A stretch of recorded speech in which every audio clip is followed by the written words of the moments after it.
안녕하십니까? 똑똑 오늘의 세계사 성우 양학입니다. 지난번 나폴레옹에 이어 오늘은 프랑스 혁명을 이야기하게 되었습니다.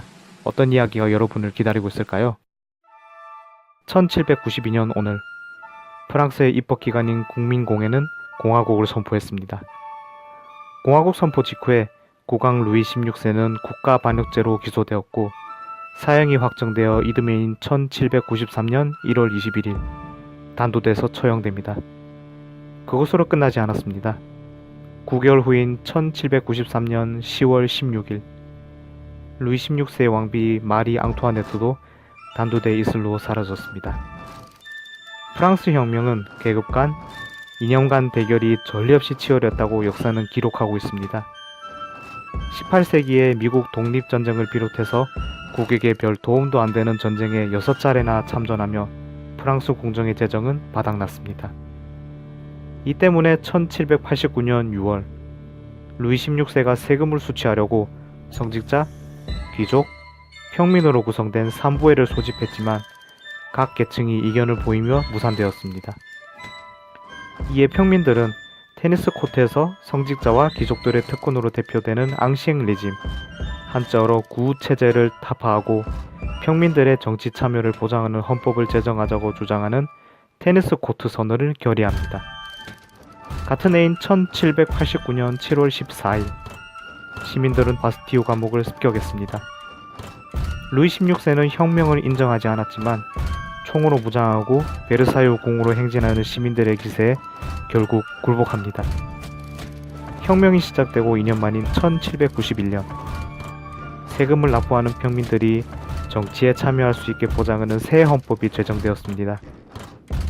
그러나 갈등은 해결되지 않고 오히려 파벌만 늘었습니다. 입법의회 내에서도 입헌군주제를 지지하는 온건파와 국왕제 폐지를 주장하는 공화파가 첨예하게 대립한 것입니다.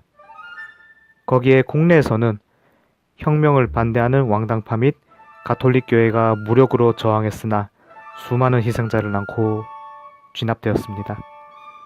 나라 밖에서는 프랑스 혁명의 분위기가 전파될 것을 두려워한 프로이센, 오스트리아 같은 왕정 국가가 프랑스를 무력 침범했습니다. 1년의 프랑스 혁명 전쟁에서 조국 프랑스를 구한 계급은 혁명을 신봉하는 상퀼로트 같은 무산층이었습니다.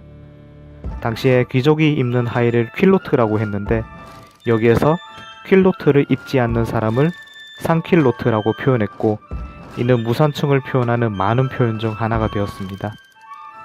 이들 상퀼로트는 의용군을 조직했고 1792년 9월 20일 파리로 진격하는 프로이센군과 싸워서 승리했습니다.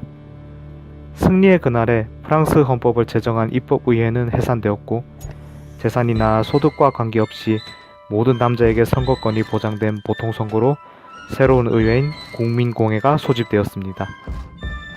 1792년 오늘인 9월 21일 국민공회가 공화정을 선포했지만 정치적인 갈등은 여전했습니다.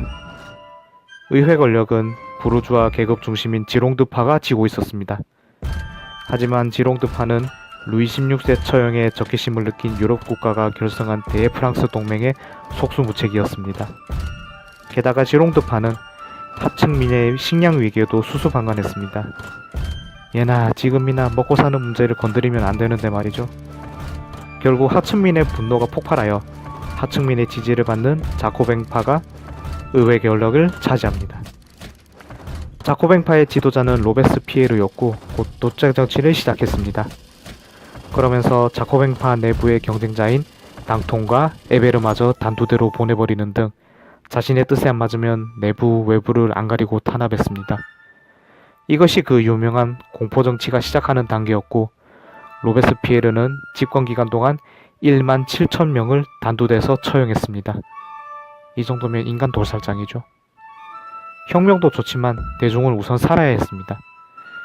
대중들은 로베스피에르에 저항했고 2년 만인 1794년 7월 폭군을 타도하자는 반대파의 연설로 시작된 테르미도르의 반동으로 로베스피에르는 자신이 애용했던 단두대에서 처형됩니다.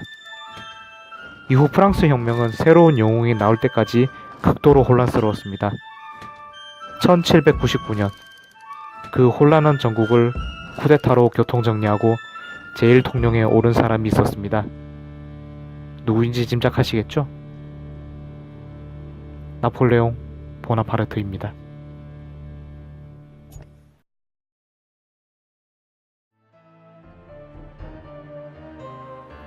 인간은 권리에서 자유롭고 평등하게 태어나 생존한다. 사회적 차별은 공동이익을 근거로 해서만 있을 수 있다. 내일은 또 어떤 재미있는 세계사 이야기가 있을까요?